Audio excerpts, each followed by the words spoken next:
এই তাড়াতাড়ি হাঁটতে পারছি নি, না লেখাতে গুলি করে দেবো। মহামান্য আদালত, এই সেই কুখ্যাত খুনি যে দিনের বেলা একটা পরিবারকে নৃশংসভাবে হত্যা করেছে, এর কাছ থেকে একটা কোলের বাচ্চাও রেহাই পাইনি। তাই মহামান্য আদালতের কাছে আমার একটাই আবেদন রইল, এই আসামিকে যেন মৃত্যুদণ্ড দেওয়া হোক। অবজেকশন ইওর অনার, বিনা প্রমাণে আমার মক্কেলকে খুনি বলতে পারে না। আমার মক্কেল নির্দোষ। অবজেকশন মাই লর্ড, আমি বিনা প্রমাণে কাউকে খুনি বলছি না। আমার কাছে সাক্ষী আছে। কিন্তু কি বলে? আমার সাক্ষী হচ্ছে ইন্সপেক্টর সামা। উনি এখন ব্যাঙ্গালোরে আসামি ধরতে গিয়েছে। তাই মহামান্য আদালতের কাছে আমি কিছুদিন সময় চেয়ে নিচ্ছি। উনি আসলে সমস্ত সাক্ষী ও প্রমাণ আদালতের সামনে পেশ করব।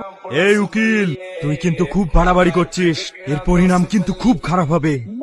Order order order. জজ সাহেব দেখলেন, আপনার সামনে আমাকে থ্রেট দিচ্ছে। আসামি শাকিল খান, এটা